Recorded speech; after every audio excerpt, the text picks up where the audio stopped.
السلام عليكم ورحمة الله أصدقائي، كيفكم؟ شو أخباركم؟ رجعنا لكم فيديو جديد لهذا الأسبوع. هيك الواحد هيك لما يطلع يصور بعفوية أحلى من إنه يكون مجهز للشي. فلما تجهز أنت لشي تحس إنه خلص مجهز له ما بيطلع بس أما هيك يطلع هيك بشكل عفوي بيطلع أحلى. فاليوم بدنا نحكي عن موضوع حلو كتير. كنت دائما هيك فكر فيه كتير، يعني انه ليش فجأة انشهر البودكاست؟ طبعا كلنا بنعرف انه من 3-4 سنين ما كان حدا يسمع بودكاستات، ولا حدا بيعرفه، ولا حدا يعني ما رأى عليه، ولا حتى يمكن تسأل واحد بالطريق شو يعني بودكاست يقول لك والله ما بعرف شو يعني بودكاست. فهيك من فترة كنت قاعد انا وحالي كنت عم فكر بالموضوع، عم بسأل حالي انه ليش هيك فجأة انشهر البودكاست وصارت هيك وطرش الدنيا كلها، والعالم كلها صارت تعمل بودكاستات، وتلاقي كل العالم يعني واقفين قاعدين هيك عم بيتصنبعوا عم يجودوا ويحكوا. انا كنت مثلك بالضبط، كنت دائما اسال حالي هيك انه ليش كل العالم هيك بلشت تحكي عن البودكاست. يعني مثلا رفيقك فجاه بيجي لعندك بيقول لك سمعت بودكاست الزلمه الفلاني او الشيخ الفلاني او الفنان الفلاني او وليكن، يعني هيك بشكل عام اي حدا عامل بودكاست، سمعت هذا فلان شو قال كذا.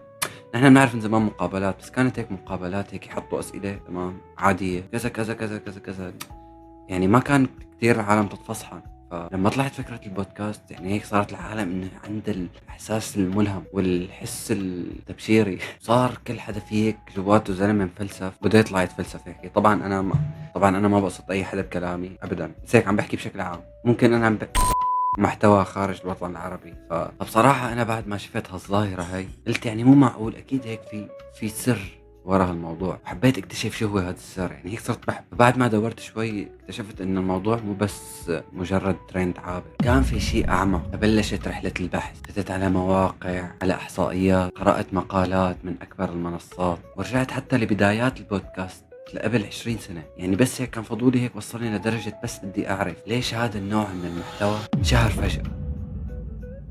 وأول ما بلشت أربط الخيوط حسيت إني اكتشفت السر العظيم اللي ما حدا اكتشفه بالتاريخ قبلي. والسر مو بس تقني، هو مو بسبب السوشيال ميديا أو بسبب سهولة التسجيل أو التقاني أو شيء. السر الحقيقي هيك مزيج بين 3 شغلات: توقيت الصح، الشعور الإنساني، وسهولة التقنية. بس هيك مشان ما أحرق الأحداث عليك كتير، بودكاست باختصار مثل ما الكل بيعرف، بس هالتوضيح للعالم اللي ما بتعرف. بودكاست هو برنامج صوتي واحيانا مرئي، تحسن تسمعه وتشوفه باي وقت بدك اياه وين ما كان. ممكن انت وعم تطبخ، ممكن انت عم تاكل، ممكن انت وعم تهاجر، ممكن قبل ما تنام. يعني لك الحرية المطلقة انك تسمعه باي مكان بدك اياه بالمختصر. بس الشيء الغريب انه هذا الشيء بالذات كان موجود من زمان، بس ليش ما انتشر الا بالفترة الاخيرة؟ هون بتبلش القصة. اول خيط مسكته لما عرفت انه البودكاست بلش باوائل الالفينات، بس كان هيك محدود بجمهور صغير ومستمعين قلال، يعني من الناس اللي مهتمين بالتقنيات وبالمجتمعات المتخصصة لهذا الموضوع، يعني المفلسفين بشكل عام. بس بعدين ب 2014 صار أول انفجار صغير مع بودكاست سيريا، يلي جذب ملايين المشاهدين لحلقات عن جريمة واقعية. وهون كانت أول لمحة عن أوتو، السرد القصصي القوي. بس حتى مع هيك ما صار الانتشار العالمي إلا بعد سنين. بس ليش؟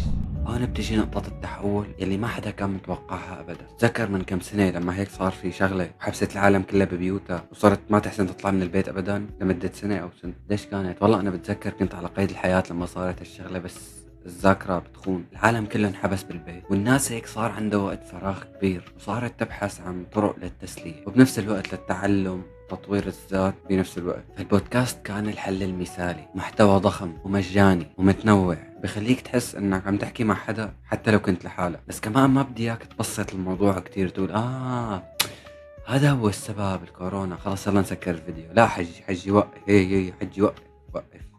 صلي على النبي. الكورونا هي كانت الشرارة، بس الوقود يلي كان جاهز من قبل. التليفون يلي بإيدك، انترنت سريع، وقاعد بالبيت لا شغلة ولا عملة، وتطور المنصات المتاحة لهيك شيء مثل سبوتيفاي، يوتيوب، وأبل بودكاست. والأهم من هيك تغيرت طريقنا لاستهلاكنا للمحتوى. فبهي الحلقة رح فصفص لك الموضوع كله بس بطريقة مو مملة، بشرح لك كيف بلش ينشهر أول بأول. فقبل ما نكمل هذا الفيديو، أنا عامر جميل، وهي القناة قناتي، هي أكيد قناتي يعني أكيد.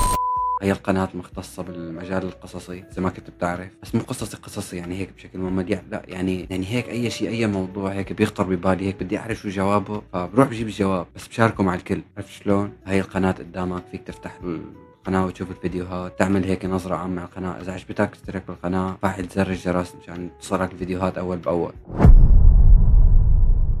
فقبل ما نعرف ليش البودكاست انشهر فجأة لازم نرجع شوي لورا، يعني لأوائل الألفينات. بوقتها الإنترنت كان يعني لساته ببداياته، والهواتف الذكية ما كانت حتى فكرة ببال المخترعين، فما بالك ببال الناس. فكان أنت أصلا إذا بدك تسمع شيء، موسيقى أو برنامج أو أغاني أو أي شيء بينسمع، كنت مضطر تنزله على شيء اسمه MP3 إذا بتتذكر هيك شيء، أو بدك تضطر تنزل هيك شيء على اختراع ضخم اسمه ايبود. الفكرة الجوهرية للبودكاست ظهرت مع تقنية ال RSS feeds، وهي الطريقة تسمح لك تشترك ملفات صوتية جديدة تلقائيا. يعني بدال ما تبحث عن برنامجك المفضل كل يوم، الحلقات الجديدة من البرنامج المفضل تبعك هي لحالها بتطلع لعندك. بوقتها الشي كان ثوري، لأنه لأول مرة صار المحتوى يتحرك باتجاهها مو العكس. بس هون في نقطة مهمة، البودكاست كان بالبداية عالم صغير مغلق، واللي بيعرفوا عنه كانوا غالبا من المهتمين بالتكنولوجيا أو حتى بالإعلام البديل. البرامج كانت بسيطة، والتسجيلات أحيانا بجودة متواضعة، والمحتوى غالبا كان متخصص جدا. يعني لو ما كانت ضمن نفس الاهتمامات ما كنت رح تسمع فيه أصلا. بعدين اجى التحول بسنة 2014 لما برنامج كان اسمه سيريال بلش، وهون لأول مرة البودكاست صار ترند حقيقي بأمريكا. المسلسل الوثائقي الصوتي كان عن جريمة قتل واقعية، جذب ملايين المستمعين، وصار حديث الصحف، وحتى المحاكم تأثرت فيه. وفجأة صار في إثبات حي إنه البودكاست قادر يكون قصة بتلامس الناس على مستوى جماهيري كبير. بس حتى بعد هذا البرنامج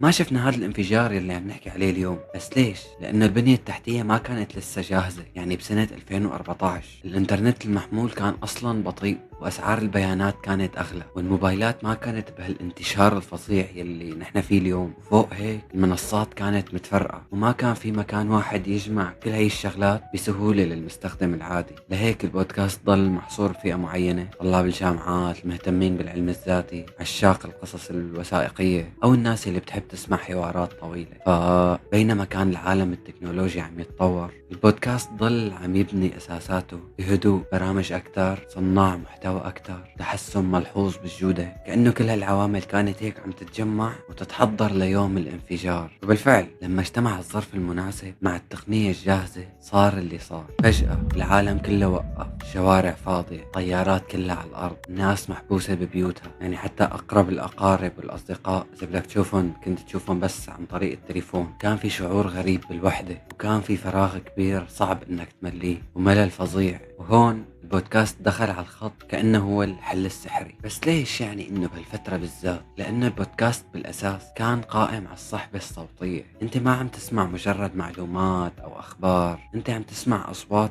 ناس حقيقيين، يعني شخصية حقيقية عم تحكي معه، ويشاركوك قصصهم وتجاربهم وأشياء كتيرة تعلموها بالحياة، وبتخصصات كبيرة ومتفرعة بكل المجالات. وبهذا الوقت تحديدا بالذات، يعني بنص العزلة، هذا الإحساس كان مهم كتير. خلال الشهور الأولى من الجائحة الإحصائيات العالمية سجلت قفزة مهولة بأعداد المستمعين. تقارير كتيرة من سبوتيفاي وأبل بودكاست بيّنت إنه ملايين الناس لأول مرة جربوا البودكاست. حتى الإنتاج ارتفع، في ناس كتير استغلوا هذا الشيء وقت الفراغ يلي عندهم ليطلقوا برامجهم الخاصة، سواء كانت من غرف نومهم أو حتى من المطبخ أو من الشباك أو أي مكان فاضي بالبيت. ولأن المواضيع كانت بدون حدود، صار كل شخص يلاقي المحتوى يلي بيناسبه. ناس بتدور على نصايح للصحة النفسية، وناس بدهم قصص مشوقة ليقتلوا فيه الملل، وكل حدا كان يلحق التخصص اللي هو بيحبه. الملفت بالموضوع إن البودكاست ما فقد شعبيته بعد ما خلصت الجائحة. بالعكس، الناس اللي تعودوا عليه صاروا يعتبروه جزء من حياتهم اليومية. حتى لما رجعوا للدوام وللسفر، بودكاست صار يرافقهم بالسيارة،